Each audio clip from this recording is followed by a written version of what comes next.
तुझं जे काही आता तुझं काम चालू आहे किंवा याआधी तुझे काम केले ह्या सगळ्या ह्याच्यामध्ये ना ते सगळं शेड्यूल ऍडजस्ट करून घेणं, तुझे मूड स्विंग्स ऍडजस्ट करणं, सगळ्या गोष्टी ह्याच्यामध्ये ना फॅमिलीचा खूप सपोर्ट असतो आणि त्या सपोर्ट शिवाय काहीच घडू नाही शकत. मला आज तुला आवडेल विचारायला की ह्या सगळ्यासाठी तुझ्या आई बाबांना, सासू सासऱ्यांना आणि नवऱ्याला जर का एक छान मेसेज द्यायचा असेल तर काय देशील? How sweet. हा खूप छान प्रश्न विचारलाय. मला असं वाटतं प्रत्येक अभिनेत्याला किंवा अभिनेत्रीला क्रेडिट देताना खूप त्याच्याशीच निगडीत क्रेडिट दिलं जातं. म्हणजे त्याचं काम, त्याची मेहनत. पण खरं तर ही मागची बाजू जास्त भक्कम असणं गरजेचं आहे.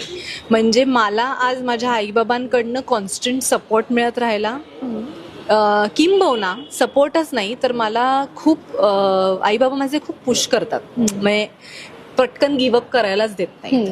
सो ह्या फील्डमध्ये त्यांनी मला पुश करत राहिले. आणि आता माझे सासू सासरे सुद्धा, म्हणजे माझी सासू प्रत्येक वेळेला जेव्हा मी समजा मध्ये एक गॅप आहे आणि मी घरी बसले तेव्हा तिचं ते कॉन्स्टंटली असतं, काय मग आता कुठली ऑडिशन दिली, काय काय केलं, मग आता कधी काम सुरू होणार आहे. So she is also like की नाही घरी नको बसू, तू तुझं काम कर. सो ही गोष्ट इतकी जास्त गरजेची आहे. आणि मला असं वाटतं की खरं तर ह्या आजूबाजूच्या लोकांशिवाय एक करिअर घडूच शकत नाही. आणि same applies to them also. म्हणजे त्यांची करिअर सुद्धा त्यांच्या आजूबाजूच्या लोकांनीच जास्त घडवली आहेत. आणि माझं करिअर तर 100% माझ्या आजूबाजूच्या लोकांनी घडवलंय. कारण अगदी मला असं वाटतं की ते त्याच्यात पुश करण्याहूनही जास्त संस्कारच तसे झाले आणि ते अत्यंत महत्वाचे असतात. आणि मुलगी म्हणून तर ते खूप जास्त महत्वाचे आहे. मला असं वाटतं की सतत एक म्हणजे बाई असून सुद्धा जेव्हा मला सासूकडनं हे कळतं की no you have to be independent, I feel so nice. कारण त्याची जाणीव तिला झाली आहे.